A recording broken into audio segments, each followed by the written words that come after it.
Welcome to Overthrow Media. It's your best friends for politics, hip-hop, and life. It's Big Villainous, your comrade the revolutionary, dope-ass MC, international sex symbol. Today, we're going to be talking about how academia sucks when we come right back. Empty souls, those spaces full. So it's time I'm ghosted. Get ghosted. Get ghosted. Antithetic to the stated goals. You cool, I just ghosted.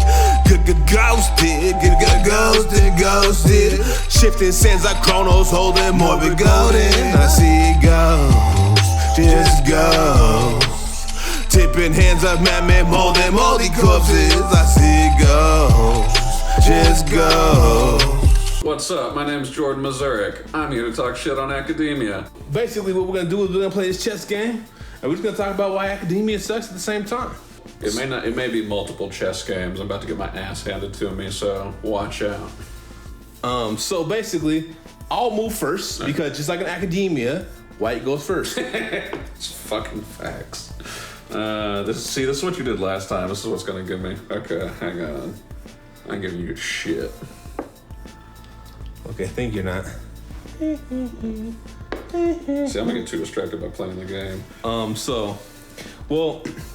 One of the things that critiques about academia is just like reading a book about chess, it doesn't really give you an understanding of what really happens in the streets, what happens in the situations that a lot of the academia is based off of. You feel what I'm saying? What a lot of academia is based off of is people going and observing. From going and observing the trauma and experiences people are having, right? The things they're going through and so on and so forth.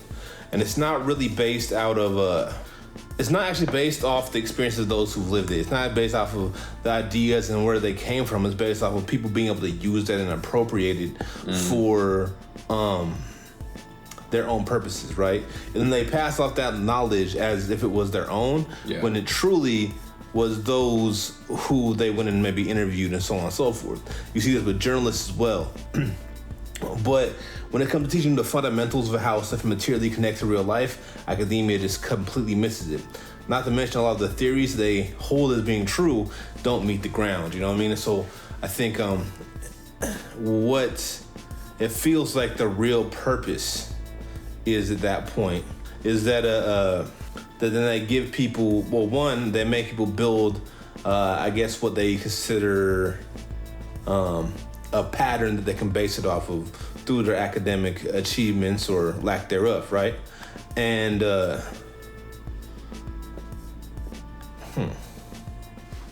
take that. Oh, quick fast hurry.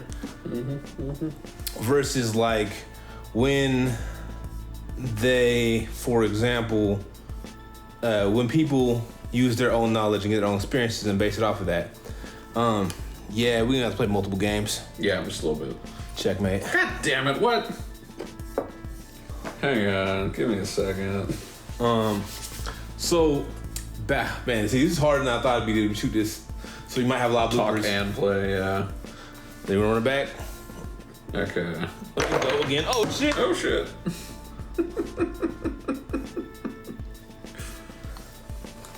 Actually, let's leave it down for a second. Let's reset it. Reset. What'd I tell y'all, like 3 minutes? I haven't even talked shit on academia yet. So, one of the things is they do a lot of cooperative knowledge, but it doesn't apply to reality. So when you take those things and try to apply it to reality, it doesn't end up working. And what it does is it feels, instead of like educating people on what really is going on, what it does is it indoctrinates them into like society in the way it's supposed to function in the capitalist eyes, right? Giving people the idea that they're like elite experts on situations that they've never in their life experienced their damn self. You know what I mean? And so when that happens, well, I mean, that makes a big disconnect because they can't translate what the knowledge really is teaching you because they're seeing it from a viewpoint of somebody who has never seen it before. You know what I mean? Yeah. No, yeah, I think you make a lot of good points. What do you think? I don't know, I'm thinking about just like academia as an institution. It is, let's just go old school Marx-based superstructure, right? Academia as an institution is just a tool to uphold, this late stage of neoliberal capitalism in which we exist. And academia has always been a tool of capital and a tool of imperialism, right? So I'm trained in qualitative methods and ethnographic research. What was ethnography used for, right? If we're looking at the origins of ethnography as a discipline within anthropology, ethnography was used as the first wave of imperialist takeover of Africa, Asia, wars, etc., all over fucking spices. The English, conquered half the world for spices. Don't goddamn use any on your own food. Anyway, if we're looking at like the tool of ethnography and anthropology, the entire discipline was used to send researchers to quote unquote go study the natives, right? And use that as a means to show European audiences, oh, look at how different they are, look at how weird they are, and look at how other they are, and look at how savage they are, right? And now, because we've established that, they're not really up to our standard of European human, right? They're something else. And since there's something else, we should be able to invade. And we see ethnography as a tool historically to push this narrative of the other and to give what is still largely, white Western researchers privileged positions, like you were saying, telling everybody else's goddamn story but not letting the people tell their own story. So we ran out of memory on that one. What the hell? Already, yeah. My point is, ethnography has always been used as a tool within academia to advance the means of imperialism. They did it back in the day to categorize folks in Africa and Asia as the other so they could justify imperialist invasions, because you can't invade people, but it's way easier to invade animals, way easier to invade quote-unquote savages, right? And to this day, ethnography, anthropology, sociology, they've had more of a critical reckoning with themselves, but not to the point of actually doing a goddamn thing that means anything within people's lives that they are studying. Yeah, I think there was this one quote, I quoted in a prior video. It specifically goes into how a lot of education, especially in India, was used specifically to make people friendly to Western imperialism, you know what I mean? I think that wasn't just like the UK, that wasn't just India, that was all over the world, including the US. And I feel like one of the important things we gotta realize is that they literally open schools to indoctrinate people and to make them conform to the systems that exist, not to actually educate people. Yeah. We aren't talking about schools like the Library of Alexandria. We're talking about schools as in, like the UW or TSU or a million other of these organizations and places that literally only serve for U.S. imperialism. And let's check though.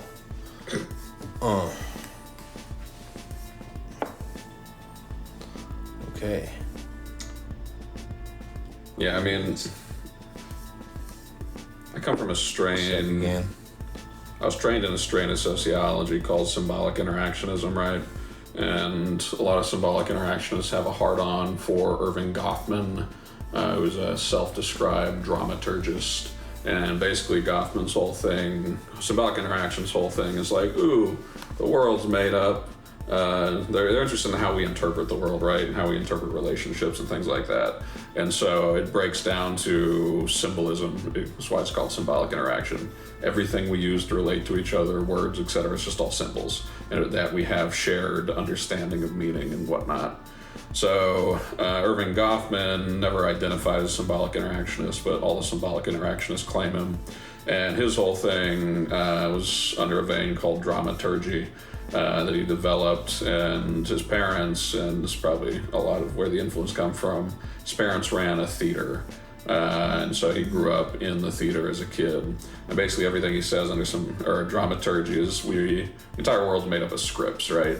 And we perform scripts that have been pre-given to us and that society hands us from birth. Like, we're saying all this shit now, it's not shit that hasn't never been said before, right? And so if we're looking, he's got this idea called the total institution. And if we're looking at how certain institutions within society just manufacture and shove down people's throats these preconceived scripts and that's who they are, etc. He uses the example of the military, right? You go into the military, the whole point of the military is to reshape you to be its good little underling, to be able to spew everything the military wants you to spew, not to be an autonomous person, but to be, one more drone. My thing is academia is a goddamn total institution as well. If we look exactly how you're saying at the whole function of academia, it's to put, arguably bright, arguably driven, arguably very intelligent people through the ringer to the point where any knowledge that they could have actually produced that had the most tiny modicum of actually being dangerous, of actually being useful to people on the ground, putting those academics through the ringer of getting the master's, the PhD, going through tenure track, etc., forces them bit by bit to just sell their soul into the disgusting institution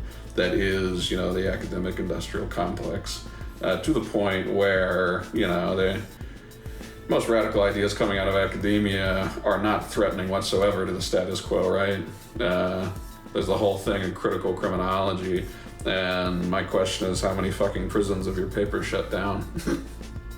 Facts, man. Checkmate. No, I'm kidding. You in check. You are in check, though. You are. I am in check. Hang on, what am I gonna do here? Some bullshit. I mean, a big thing that people don't recognize is like I said, the intent. I think a lot of people want to see the intent or imagine it as being something to elevate people. Everybody's celebrating that people are moving, specifically black women, into these institutions. And I think, if anything, it's a way of trying to keep people from actually graduating to a space where they would actually, like you said, be a threat to the system and offer resistance. Instead, it convinces people that the way to actually get liberation is through assimilation, right? Yeah. All college really is a way to assimilate the system. It's not that you anything that's going to undermine it. You know what I mean? I think that's a crucial thing that a lot of times isn't recognized. I think you gotta add into that just the massive amount of respectability politics that shove down people's throats. People, specifically BIPOC folks, going through the ringer of academia, because I was first gen, lightest shade of brown you're gonna goddamn get, and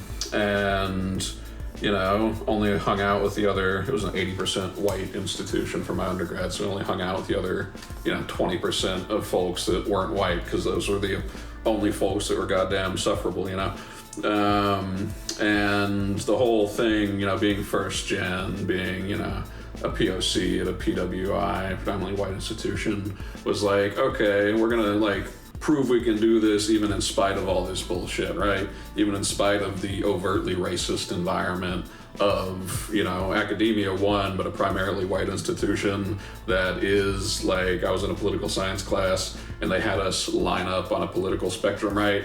And the professor laid out the political spectrum from libertarian to Democrat, and 90% of the class was libertarian. There were 2 Republicans and there was 1 Democrat, and I was I guess I'll just go in the fucking hallway then, because apparently there's nothing left of Democrat. Cool.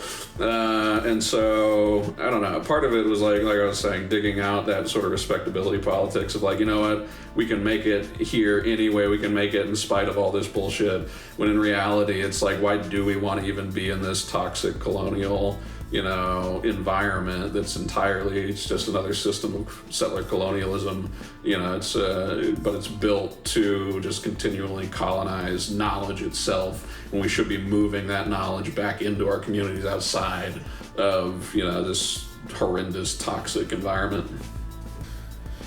Yeah, I think it's by design, right? Because I think it's to recruit better knowledge of the people, but also be able to make it seem like going to this institution is going to bring you some form of liberation. Yeah.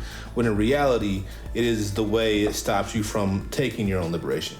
You know what I mean? And so that's a big portion of why these institutions exist, and I think that's a big portion of why these institutions are problematic. Mm-hmm. Not to mention, it's I feel like it serves the same purpose as I'm just going full kamikaze at this point.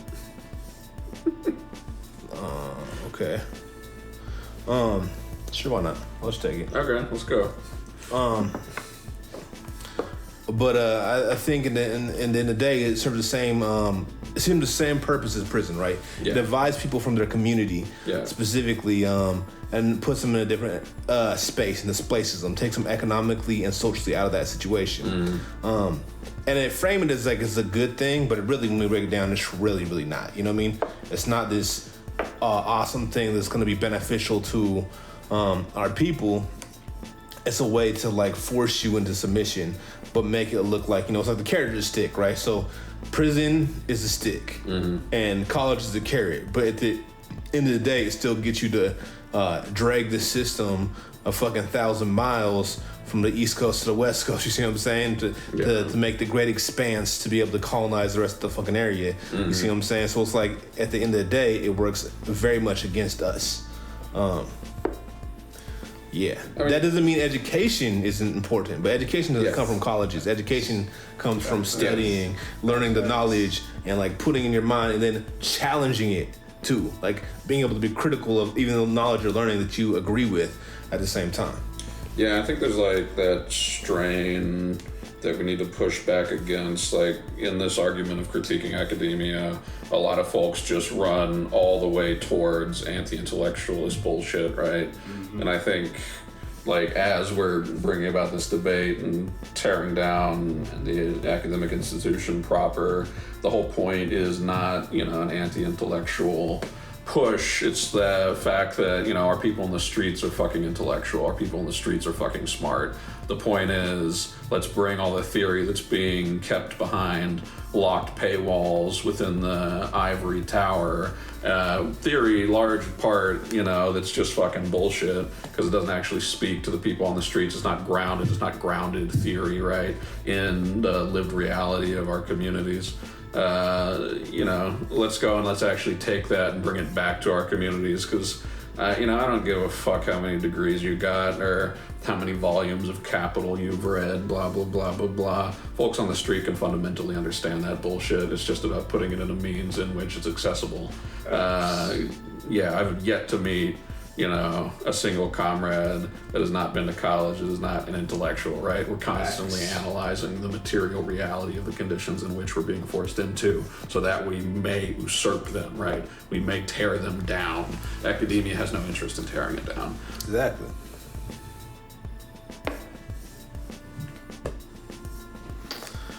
So, kamikaze, I don't know if that's kamikaze, that's just that was jumping off the bridge. But, so, what we got on that one? 4 minutes. So, I guess this will be the last thing. The rest we'll say for the Patreon. The Patreons, you only have one angle because the reason we're going to cut this a little bit short is because our camera's running out of footage. Yeah, Richard. Well, no, Richard's ran out like literally the first minute, and that's why we changed all the views to be different. But what I'll say is like, when we really think about these institutions, right? When we really think about the way it is, like I said, I don't think there's anything really to save. I think it's really about giving people titles, like I said, and elevating these people within the system to be able to function as a way to calm our people down, to be interpreters, as they have put once, between the people who are oppressed and their oppressors. I think that's really what we got to analyze. But we're going to keep this conversation going, but we're going to only be on one camera, and it's going to be only for Patreons. So we'll catch y'all later, and I'm going to have shoot a different outro, so deuces. And what's poppin'? Make sure to hit that like button and leave a comment. You know, we got to fight the algorithm out here. Also, if you want to support this channel, you know, we got the Patreon over here. Also, got some dope-ass merch we just dropping. Come check out this new shit. It's called Eat the Rich. Walking through the crease and the cracks of the streets, struggling for some food and a bed to sleep, while trying to cause overthrow. I'm feeling weak, ideology buff.